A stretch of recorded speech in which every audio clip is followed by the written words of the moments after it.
গালিও খাইছিলোঁ তেওঁৰ পৰা মোক চাইলেঞ্চ লাগে এইখিনি মিউজিক কেলৈ কৰিছ তই তো সেই বস্তুবিলাক নাই এবাৰ প্ৰত্যেকজন মিউজিচিয়ানে কিবা এটা হ'লেই আমি জুবিনৰ মুখলৈকে চাওঁ ৰাতি বোলে 12টা বজাত কোনোবা এজন হস্পিটেলাইজ হৈছে সেই ফোনটো জুবিন গাৰ্গৰ ওচৰলৈকে যায় জুবিন দা বিহীন আজি 41টা দিন আৰু ৰৈ ৰৈ বিনালে 31 অক্টোবৰ হেঁপাহৰ এই ৰৈ ৰৈ বিনালে চলচ্চিত্ৰখনৰ মুক্তিৰ দিন আৰু এই মুহূৰ্তত মোৰ সৈতে আছে এই ৰৈ ৰৈ বিনালেৰ আৱসংগীতৰ শেহতীয়া যিখিনি কাম কৰিছিলে তেওঁ হৈছে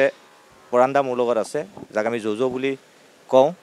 আৰু অত্যন্ত চেলেঞ্জ আছিলে আচলতে জুবিন দা বিহীন এই চলচ্চিত্ৰখন আগবঢ়াই নিয়াৰ ক্ষেত্ৰত দাদাক মই প্ৰথমে যেহেতু কাইলৈ 31 তাৰিখ আৰু যথেষ্ট কষ্ট কৰিবলগীয়া হৈছে আপোনাৰ বাবে চেলেঞ্জ আছিলে আচলতে কেনেধৰণে প্ৰস্তুতি আগবঢ়ালে এই গোটেই প্ৰক্ৰিয়াটো প্ৰস্তুতি কৰিবলৈ আচলতে সময় নাছিলে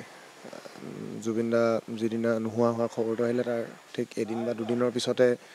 গৰিমা বা আৰু ৰাজেশ দাই মোক দায়িত্বটো অৰ্পণ কৰিলে যে আধৰুৱা যিখিনি কাম আছিলে সেইখিনি সম্পূৰ্ণ কৰিলে বিশেষকৈ বেকগ্ৰাউণ্ড মিউজিকত জুবিন দাই বিশেষ একো আগবঢ়াই থৈ যাব পৰা নাছিলে গানখিনি কৰি থৈ গৈছিলে তো প্ৰস্তুতিৰ কাৰণে সময় মই নাই পোৱা লাগিছিলে প্ৰথমতে আপোনাক যেতিয়া সেই অফাৰটো আপোনাক চাব পৰা নাছিলোঁ মই চিনেমাখন মই তিনিদিনটো চাব নোৱাৰিলোঁ 4 নম্বৰ দিনা ৰাহুল আৰু ৰাহুলৰ ভায়েক ৰোহনক মই বহুৱাই লৈ তেতিয়াহে চিনেমাখন চাব পাৰিছোঁ আৰু মানে জুবিন গাৰ্গৰ লগত ইয়াৰ আগতেও মোক কেইবাখনো চিনেমাত আমি একেলগে কাম কৰিছোঁ ৰত্নাকৰ কৰিছোঁ ৰত্নাকৰ মই বেকগ্ৰাউণ্ড কৰিছোঁ জুবিন দাই মিউজিক কৰিছে তাৰপিছত চিকাৰ শেহতীয়াকৈ ভাইমন দা আমি একেলগে কৰিলোঁ কিন্তু এইখন চিনেমাত মানে কি আৰু সকলোতে এটা গাইডেঞ্চ পাইছিলোঁ যেনে জুবিন দা আছে এখন চিনেমাত তেওঁ নাই মোক হয়তো কেতিয়াবা গালিও খাইছিলোঁ তেওঁৰ পৰা মোক চাইলেঞ্চ লাগে এইখিনি মিউজিক কেলৈ কৰিছ তই তো সেই বস্তুবিলাক নাই এবাৰ তো চেষ্টা কৰিছোঁ যে তেওঁ যেনেধৰণে বিচাৰে বা অসমৰ মানুহে ইমান দিনে তেওঁক যেনেদৰে শুনি আহিছে তেওঁৰ চিনেমাবিলাকৰ মিউজিক যেনেধৰণে শুনি আহিছে তেনেকুৱা কৰিবলৈকে চেষ্টা কৰিছোঁ কিমান পাৰিছোঁ নাজানো ইম'চনেলি কৰিছোঁ টেকনিকেলি হয়তো ভুল হ'ব পাৰোঁ বহুতখিনি ক্ষেত্ৰত আৰু মই আচলতে একে সময়তে এইখিনিতো মানে বিৰাট এটা হেৰিটোতো আছে যিটো মানে দুখটোতো আছে একে সময়তে মই ক'ৰবাত নিজকে সৌভাগ্যৱান বুলি ভাবোঁ যে মই তেখেতক এই ধৰণে এটা শ্ৰদ্ধাঞ্জলি দিবলৈ পাইছোঁ মিউজিচিয়ান হিচাপে মই দিব পৰা আটাইতকৈ ডাঙৰ শ্ৰদ্ধাঞ্জলিটো চাগে এইটো হ'ব যে মই তেওঁৰ অসম্পূৰ্ণ কামখিনি সম্পূৰ্ণ কৰাৰ সুযোগ পালোঁ আৰু তাৰ কাৰণে মই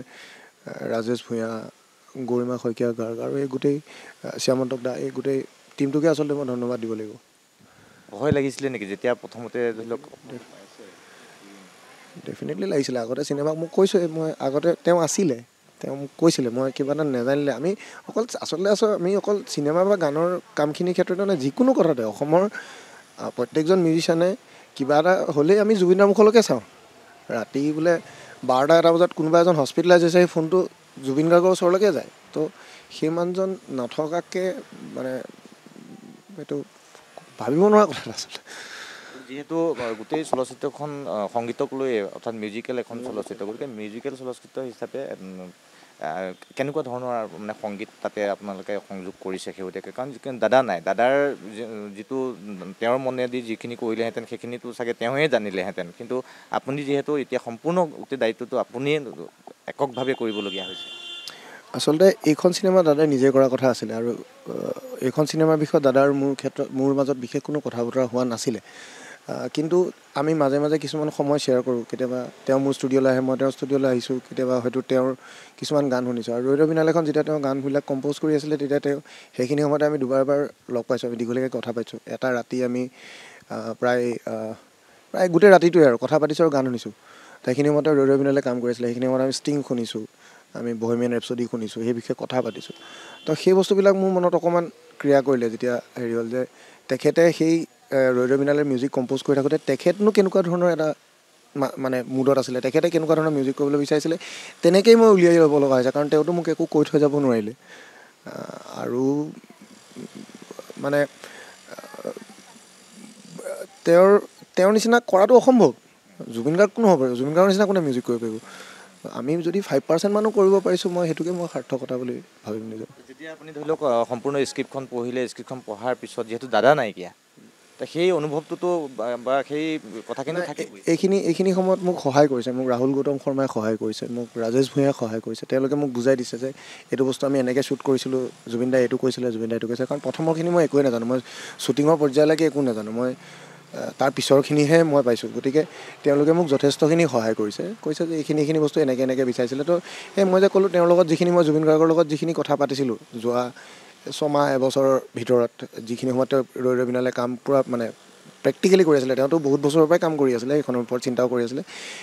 সেই সময়খিনিৰ আমাৰ মাজৰ যিখিনি কথোপকথন, যিখিনি গান আমি শ্বেয়াৰ কৰিছিলোঁ, প্লে'লিষ্টবিলাক আমাৰ অলমষ্ট একেই হয়।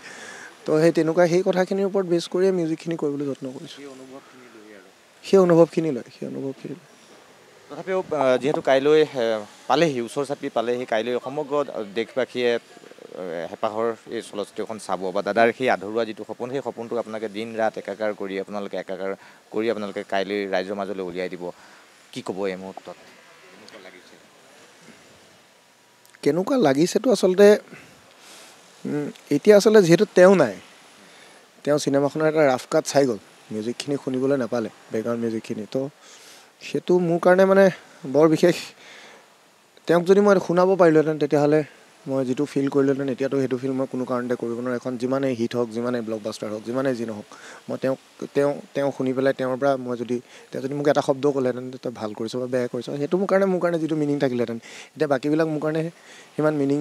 নাথাকিব মোৰ কাৰণে ইমান বেছি। কিন্তু য়েছ, অসমৰ মানুহে জুবিন গাৰ্গক যি ধৰণে ভাল পায়, অকল জুবিন গাৰ্গকেই শুনিছে যোৱা 30টা বছৰে। গতিকে মই ভাবোঁ যে চিনেমাখনকতো মৰমটো কৰিবই, সেইটো গম পোৱাই গৈছে গোটেইখিনি বস্তুত। গতিকে তেনেকেই অসমৰ মানুহে জুবিন গাৰ্গক ধুনীয়াকৈ ৰাখিব, মৰমত ৰাখিব, আৰু চিনেমাখনো মৰম কৰিব। আৰু চিনেমাখনৰ যোগেৰে মই আগতে যেনেকৈ কৈছোঁ, আমাৰ ফালৰ পৰা আমি তেখেতক এটা সাংগীতিক শ্ৰদ্ধাঞ্জলি দিবলৈ পাইছোঁ। আচলতে এই মুহূৰ্তত সকলো আৱেগিক, কিয়নো কাইলৈ দিনটোৰ বাবে যিহেতু সকলো বাট চাই আছে। আৰু মই কৈছোঁ যে জুবিনদাৰ অবৰ্তমানত যিজনক আচলতে গুৰু হিচাপে লৈয়ে আগবাঢ়ি গৈছিলে এইসকল ব্যক্তি, আৰু তেওঁলোকে জুবিনদাৰ অভিভাৱকত্বত যিহেতু কাম কৰিছিলে, আৰু সেই অভিভাৱকহীন হৈ পৰাৰ পাছত আচলতে কেনেধৰণৰ এক মনস্তাত্ত্বিক তেওঁলোকে আন্দোলনৰ ভিতৰত কেনেধৰণৰ মনৰ মানসিক অৱস্থা হৈছে, সেই কথা ইতিমধ্যে সকলোৱে বুজি পাইছে। কিন্তু আমি এটাই কথাই ক'ম যে বহু প্ৰত্যাশিত, বহু আকাংক্ষাৰ এইখন চলচ্চিত্ৰ জুবিনদা যদিও আমাৰ মাজত নাই, কিন্তু তেওঁৰ সত্তা সদায় আমাৰ মাজত থাকিব। আৰু সকলোৱে 31 তাৰিখে হললৈ আহক, অন্ততঃ এবাৰ প্ৰিয় শিল্পীজনক পুনৰবাৰ আকৌ যেন চকুৰ আগত ভাহি থকাৰ সেই উপলব্ধিটো অনুভৱ কৰক, আৰু জুবিনদাৰ সেই সত্তাটোক জীয়াই ৰাখক।